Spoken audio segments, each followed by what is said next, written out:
So hello everyone and welcome to the Deercast. Today we have got another calibre video for you and we're going to be talking about this, the 243 Winchester. So background to the 243, it came out commercially in 1955. It is, for all intents and purposes, a 308 case neck down to take a smaller bullet, and that's its parent case, so it was taken from the 308. It was primarily designed to be a varmint round and light game round. We use it in the UK here quite a lot for foxing and deer. Typically its sort of sweet spot is about 3,000 feet per second with a sort of 90 to 100 grain projectile. Harry, it's one of your sort of go-to calibers really, isn't it, for deer? It's the old faithful really for me. Yeah, I mean, started shooting probably like, I don't know, 50–60% of people who shoot deer in the UK with the 243.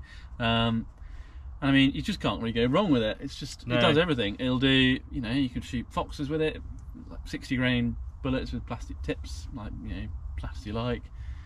105 grains, take it up to Scotland and shoot hinds, or shoot fallow with it, or whatever. I mean, it's just a bizarrely capable round, and it's so forgiving. Yeah, it's just so forgiving, especially when you start out. I mean, it's just so flat, and like, you know, you haven't got to think about drop really at all, as long as you're not shooting over 300 yards or 250, which I wouldn't recommend with this anyway. And it's just a fantastic starter bullet. It's light recoiling, it's very accurate, very low meat damage, really. I've found, and for roe and muntjac, it's more power bullet than you ever need. Yeah, and that's probably why so many people start out with it as a first caliber. Is here in England, it's the smallest, lightest caliber that's legal for all of the deer species, basically.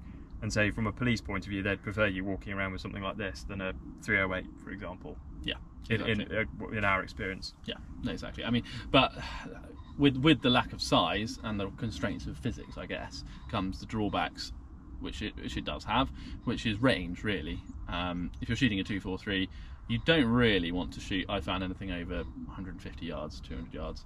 It just doesn't have the power to cause the expansion that you need.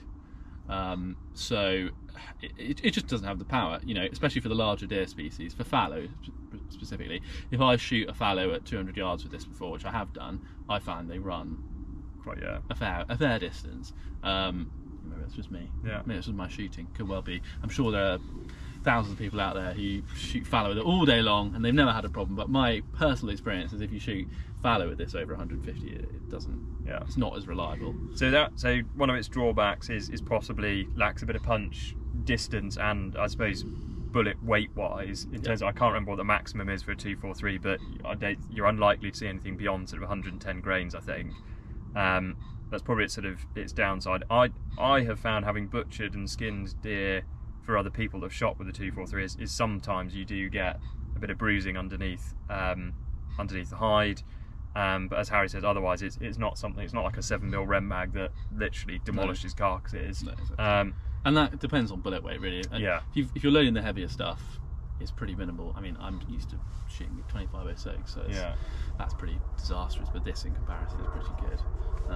And then the other downside really is the whole copper debate, and whether somebody can get a deer league a copper round for it is really up in the air at the minute, I think, for everyone. No one commercial, or none of the big manufacturers have yet, so that may be a slight downfall of it. Possibly barrel life in comparison to some calibers, although I think heavily debated and depends what you're firing through it as well, doesn't it? Yeah, I mean, for deer stalking, I think unless you're a professional deer manager and you're doing it years on years on years, you know, the barrel is probably not going to wear out any quicker than anything else.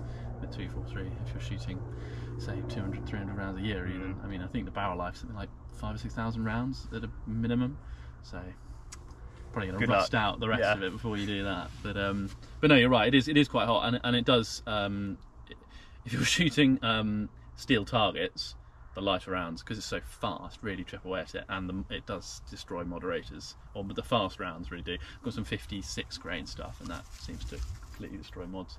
Oh, and there's two roe deer. Wow, there you go. You might have seen those on the video. Hopefully. No wonder the dog was going mad. Yeah.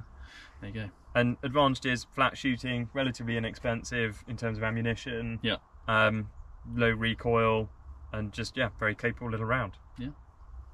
There you go. 243 win. Can't go wrong. You heard it here first. So thank you very much, everyone. Thank you for tuning in. Please like, comment, subscribe, and we're going to dash off and try and get us one of those roe deer. See you all soon.